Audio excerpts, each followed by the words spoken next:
pill bottle slipped from Mira's trembling fingers, scattering white tablets across the marble floor like fallen snow. But these weren't meant to heal. They were slowly killing her. Sarah bent down to collect the scattered pills, her heart racing.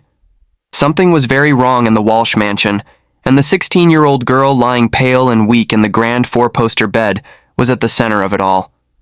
"I'm so clumsy," Mira whispered, her voice barely audible.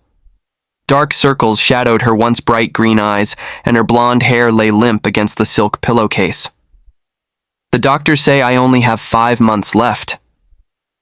Sarah had been working as a maid in the Walsh household for just 3 weeks, but she had never seen anything like this. Mira Walsh, daughter of billionaire tech mogul Richard Walsh, was supposed to have the best medical care money could buy, yet every day she seemed to get worse. "Don't worry about the pills, Miss Mira," Sarah said gently, placing the bottle on the nightstand. "I'll clean them up." As she swept up the scattered medication, Sarah couldn't shake the feeling that something was deeply wrong. She had worked in wealthy homes before, but this felt different. The mansion was too quiet, too controlled, and Mira's stepmother, Victoria, watched every interaction with hawk-like intensity. Richard Walsh was often away on business trips, leaving his young daughter in Victoria's care. The woman was beautiful and perfectly put together, but there was something cold in her steel blue eyes that made Sarah's skin crawl. That evening, Sarah was preparing Mira's dinner tray when she overheard Victoria on the phone in the library. "Yes, everything is going according to plan," Victoria's voice drifted through the partially open door. "The doctors don't suspect anything. They think it's some rare genetic condition." Sarah froze, the tray trembling in her hands. Who was Victoria talking to, and what plan? "5 months should be enough time," Victoria continued. "Maybe less if we increase the dosage." The words hit Sarah like ice water. Dosage? Increase what dosage? Sarah's mind raced as she quietly backed away from the door. Mira wasn't dying from some mysterious illness. Someone was poisoning her. But who would believe a maid over the wife of one of the richest men in the country? Over the next few days, Sarah watched Victoria carefully. Every morning, Victoria personally prepared Mira's medications and supervised her meals. She claimed it was out of love and concern, but Sarah noticed how Victoria's hands never shook when handling the pills, how her eyes never showed real worry. Sarah started paying closer attention to Mira's routine. The girl took multiple medications throughout the day, pills for her heart, vitamins, pain relievers. Victoria always brought them personally, mixed in with food or dissolved in drinks. "I used to love horseback riding," Mira told Sarah one afternoon as Sarah helped her sit up in bed. "I was on the school swim team too. Now I can barely walk to the bathroom without getting dizzy." "When did you start feeling sick?" Sarah asked carefully. Mira thought for a moment. "It started about 8 months ago, right after Dad married Victoria. At first it was just tiredness. Then the headaches began and the nausea. The doctors ran so many tests, but they couldn't figure out what was wrong. 8 months ago, that was when Victoria had become part of the family. That night, Sarah made a decision that could cost her everything. She waited until the house was quiet, then crept into Mira's room. The girl was sleeping fitfully, her breathing shallow. Sarah examined the pill bottles on Mira's nightstand. The labels looked official, prescriptions from top doctors in the city. But something nagged at her. She had taken care of her own grandmother who had similar heart medications, and these pills looked different. Taking a huge risk, Sarah pocketed one of the pills. She had a friend who worked at a pharmacy who might be able to help her identify it. The next day was Sarah's day off. She met her friend Lisa at a coffee shop downtown. "I need you to look at this," Sarah said, sliding the pill across the table. "But please don't ask too many questions yet." Lisa examined the white tablet carefully. "This looks like a standard heart medication, but something's off about the color and texture. Where did you get this?" "I can't say yet, but is there any way to test what's really in it?" Lisa hesitated. "I have a friend who works in a lab. He might be able to run an unofficial test, but it'll cost money." Sarah didn't have much, but she couldn't let Mira die while she stood by and did nothing. How much? 2 days later, Lisa called with results that made Sarah's blood run cold. Sarah, that pill isn't heart medication at all. It's a slow-acting poison, something called thallium. It's tasteless, odorless, and causes symptoms that look like a mysterious illness. Hair loss, weakness, organ failure. If someone's been taking this regularly, they'd die slowly, and no one would suspect murder, Sarah finished. Sarah, you need to call the police right now. This is attempted murder. But Sarah knew it wasn't that simple. Victoria was smart and careful. She probably had legitimate prescriptions mixed in with the poisoned ones. And who would believe a maid over a billionaire's wife? She needed proof. Real proof. That evening, Sarah volunteered to help Victoria prepare Mira's evening medications. That's very kind of you, Sarah, Victoria said with a smile that didn't reach her eyes. But I prefer to handle Mira's medical care myself. I'm sure you understand. Of course, Mrs. Walsh. I just want to help however I can. Sarah watched as Victoria opened several pill bottles and carefully selected tablets. But Sarah noticed something crucial. Victoria wore thin latex gloves while handling some of the pills but not others. Later that night, Sarah made another dangerous decision.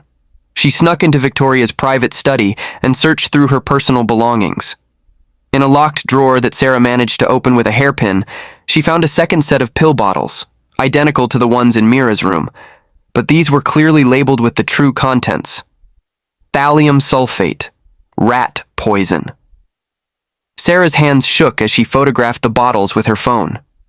This was the proof she needed, but she was also now in terrible danger.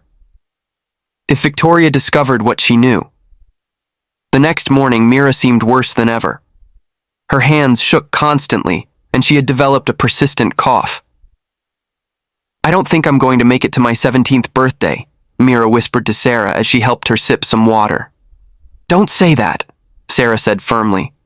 You're going to be fine. I promise. But Sarah knew she was running out of time. She needed to act fast.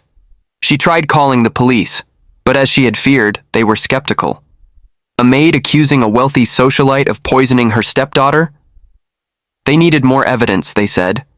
They would look into it, but these things took time. Mira didn't have time. That afternoon, Richard Walsh returned from his latest business trip. Sarah watched as he embraced his wife and then went to visit Mira. The pain on his face when he saw his daughter's condition was genuine. He clearly had no idea what Victoria was doing. Sarah made a desperate choice. She would tell Richard Walsh the truth and hope he would listen. She waited until evening, when Victoria was at her weekly charity meeting. Sarah approached Richard in his study, where he was reviewing business documents. Mr. Walsh, I need to tell you something about Mira. It's going to be hard to believe, but your daughter isn't dying from a genetic disease. Richard looked up, his face drawn with exhaustion and grief. Sarah, I appreciate your concern, but the doctors have run every test. Sir, please listen to me. Someone is poisoning Mira. I have proof. For the next 20 minutes, Sarah laid out everything she had discovered. The phone call she had overheard, the pill analysis, the hidden bottles in Victoria's study. She showed him the photos on her phone. Richard's face went through a range of emotions, disbelief, confusion, and finally, a cold fury that Sarah had never seen before. If what you're saying is true, he began, his voice deadly quiet. It is true, sir. I would never make up something like this. Richard was silent for a long moment. Then he picked up his phone and made a call. Detective Morrison, this is Richard Walsh. I need you to come to my house immediately and bring a forensics team. The next few hours were a blur of police officers, evidence collection, and tense confrontations. When Victoria returned from her meeting to find the house swarming with investigators, her composure finally cracked. At first, she denied everything. But when the police showed her the hidden bottles and the lab results proving the pills contained poison, her story began to fall apart. You don't understand, Victoria said, her perfect mask finally slipping. Richard's will leaves everything to Mira. I would get nothing if she inherited when she turned 18. I couldn't live like that, depending on a child for everything. So you decided to kill her? Richard's voice was raw with pain and rage. I never wanted her to suffer, Victoria said, tears streaming down her face. The poison was supposed to be quick, but something went wrong. She was stronger than I expected. Sarah felt sick listening to Victoria's confession. This woman had slowly murdered a child for money, and she was acting like the victim. The police arrested Victoria that night. The charges included attempted murder, child endangerment, and fraud. The case would make headlines around the world. The billionaire's wife who tried to poison her teenage stepdaughter for inheritance money. But Sarah's focus was on Mira. The doctors immediately began treatment to flush the thallium from her system. It would take time, but the prognosis was good. With the poison stopped, Mira's young body could heal. 3 months later, Sarah was helping Mira pack for her return to school. The girl's color had returned, her hair was growing back, and she could walk without getting dizzy. The recovery had been slow but steady. I still can't believe Victoria tried to kill me, Mira said, carefully folding a sweater. I trusted her. I thought she cared about me. Some people are very good at hiding their true nature, Sarah replied. But the important thing is that you survived. You're going to have a full life ahead of you. Mira paused in her packing and looked at Sarah seriously. You saved my life. You know that, right? If you hadn't figured out what Victoria was doing, I'd be dead by now. Sarah felt tears prick her eyes. I just did what anyone would have done. No, Mira said firmly. Most people would have minded their own business. Most people wouldn't have risked their job or their safety to help someone else. You're a hero, Sarah. Richard Walsh had offered Sarah a substantial reward for saving his daughter's life, but she had declined. Instead, she asked him to help her start a foundation to train domestic workers to recognize signs of abuse in households. Too many people suffered in silence, she said. Someone needed to be watching out for them. The trial of Victoria Walsh became a media sensation. The evidence was overwhelming, and she was sentenced to 25 years in prison for attempted murder. During the trial, investigators discovered that Victoria had researched thallium poisoning extensively and had been planning Mira's death for months. She had chosen thallium specifically because it mimicked the symptoms of genetic disorders, making it unlikely that doctors would suspect poisoning. She had been slowly increasing the dosage over time, planning to inherit Richard's fortune when Mira died, and he was consumed with grief. But Victoria had made one critical mistake. She had underestimated the power of human compassion. She hadn't counted on a maid who cared enough to ask questions, to take risks, and to fight for the truth. A year later, Sarah was working as the director of her new foundation, training household staff across the country to recognize signs of abuse and neglect. Mira was thriving in college, studying to become a doctor herself. I want to help people the way you helped me, Mira told Sarah during one of their regular phone calls. I want to be someone who notices when something's wrong and isn't afraid to act. Richard Walsh had become a different man after nearly losing his daughter. He spent less time traveling for business and more time at home. He also became one of the biggest supporters of Sarah's foundation, helping to expand its reach to households across the globe.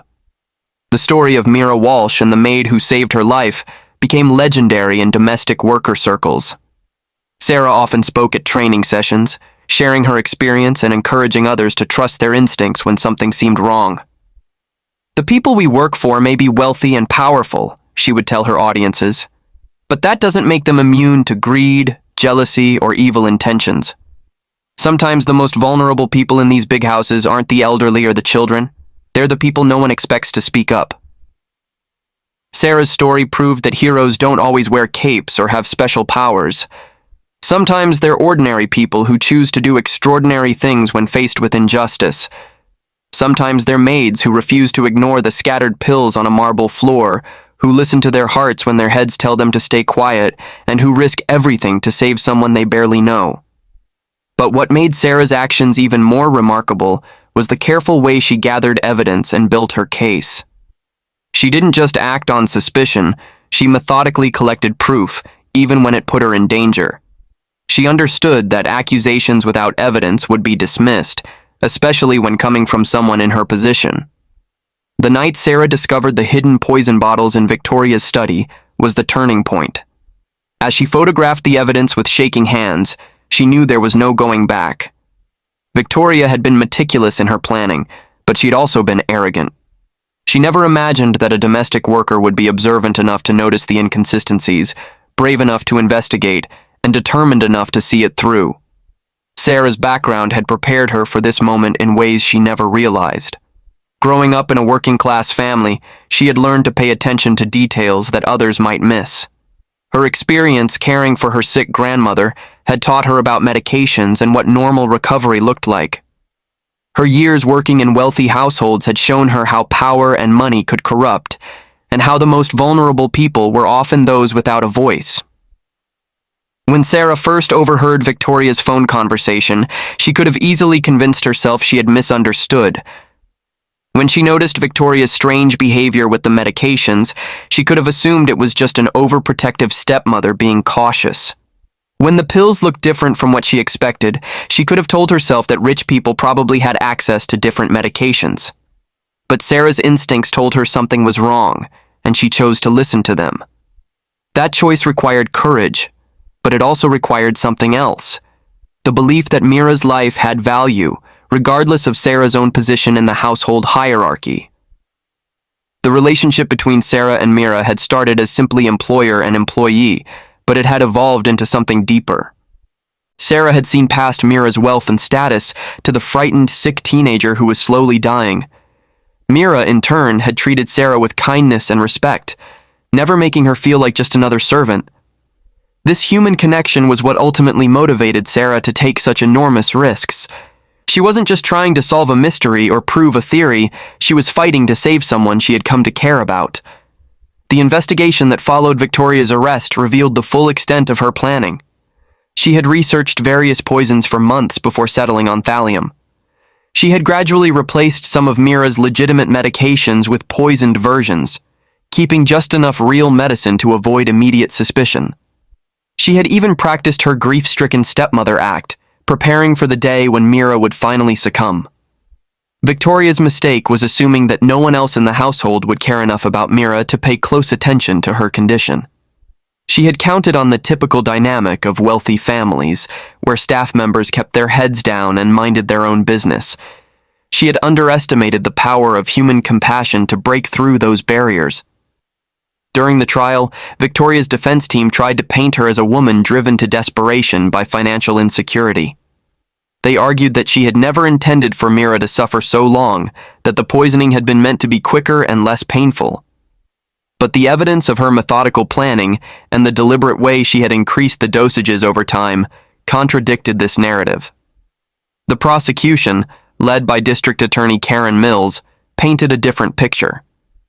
They showed how Victoria had systematically isolated Mira from friends and activities, making it easier to control her medication and monitor her condition. They demonstrated how she had manipulated medical appointments, always being present to help communicate Mira's symptoms to doctors, subtly guiding them toward the wrong diagnoses. Most damning was the evidence of Victoria's research into inheritance laws and her careful study of Richard Walsh's will. She had known exactly what she stood to gain from Mira's death, and she had planned accordingly. The media coverage of the trial was intense, with reporters dubbing it the poisoned heiress case. Public fascination with the story stemmed partly from the shocking nature of the crime, but also from the inspiring role that Sarah had played. Here was a working-class woman who had risked everything to save someone from a completely different world, asking for nothing in return. Sarah's testimony was the emotional centerpiece of the trial. Speaking in clear, measured tones, she walked the jury through her observations and investigations. She explained how she had recognized that something was wrong, how she had gathered evidence, and how she had finally decided to confront Richard Walsh with her suspicions. "I knew that if I was wrong, I would lose my job and probably never work in a good household again," Sarah testified. "But if I was right and I did nothing, Mira would die. That wasn't a choice at all." Victoria's confession had been recorded by the police, and when it was played in court, there wasn't a dry eye in the room. Hearing her casual discussion of dosages and timelines, her complete lack of empathy for Mira's suffering, and her self-pity about her financial situation was deeply disturbing. The jury deliberated for less than 4 hours before returning a guilty verdict on all charges. Victoria was sentenced to 25 years to life in prison, with the possibility of parole only after serving the full 25 years. For Sarah, the end of the trial marked the beginning of a new chapter in her life. The foundation she had started with Richard Walsh's support was growing rapidly, training domestic workers across the country to recognize signs of abuse and neglect in the households where they worked. The Sarah Protocol, as it came to be known, taught workers to trust their instincts, document suspicious behavior, and know how to report concerns to appropriate authorities. The program also educated employers about creating safe environments where staff members felt comfortable raising concerns without fear of retaliation. Mira's recovery had been remarkable. Within 6 months of stopping the poison, she had regained most of her strength and stamina. Her hair had grown back thicker than before, and the color had returned to her cheeks. More importantly, her spirit had recovered too. The frightened, dying girl Sarah had first met had been replaced by a determined young woman with a strong sense of purpose. "Sarah saved more than just my life," Mira said in an interview a year after the trial. "She saved my faith in people. She showed me that there are still individuals who will do the right thing, even when it's difficult and dangerous." Mira's decision to study medicine was directly influenced by her experience. She specialized in toxicology, focusing on cases where poisoning might be overlooked or misdiagnosed.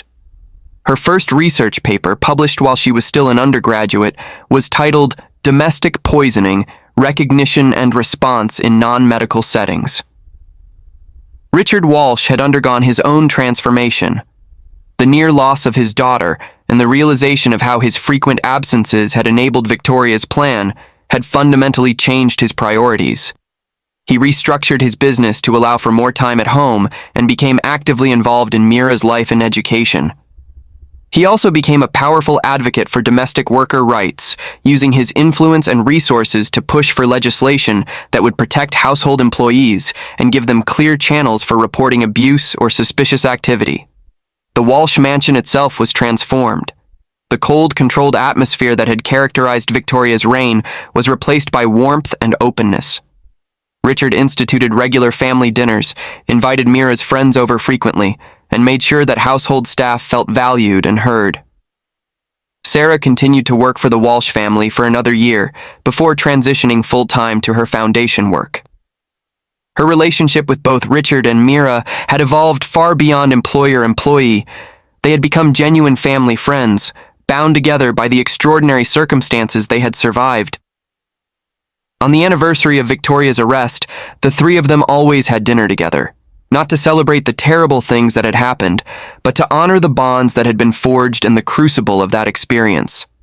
Sarah's foundation eventually expanded internationally, with training programs in dozens of countries.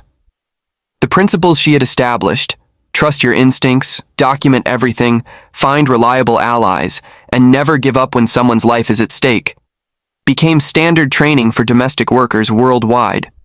The story of Mira Walsh and Sarah the Maid became a case study in criminology classes, social work programs, and domestic worker training courses. It illustrated how crimes against the vulnerable could be stopped not just by police and prosecutors, but by ordinary people who chose to pay attention and act on their concerns. Years later, when Sarah was asked what had given her the courage to take on such a powerful family, she always gave the same answer. "I kept thinking about Mira lying in that bed, getting weaker every day, and I knew that I was probably the only person in a position to help her. How could I live with myself if I did nothing?" Mira Walsh had only 5 months left to live, until a maid named Sarah found out the truth and decided that no amount of money or power was worth more than a young girl's life. In the end, it wasn't wealth or status that saved Mira. It was the courage of one person who refused to look the other way. The truth, as Sarah learned, has a power all its own. And sometimes, when someone is brave enough to speak it, the truth can literally save lives. Today, Mira is a practicing physician who specializes in toxicology, helping to identify cases of poisoning that might otherwise go undetected. Sarah's foundation has trained thousands of domestic workers and has been credited with preventing dozens of cases of abuse and murder in wealthy households around the world. And in the Walsh mansion, now free from secrets and lies, there's a photo in the main hallway, not of expensive art or family portraits, but of a young maid and a teenage girl, reminding everyone who sees it that sometimes the most important relationships are the ones that save our lives. Hey friends, thank you so much for watching. If this story touched your heart, do well to like, share, comment, and subscribe for more. I love you all.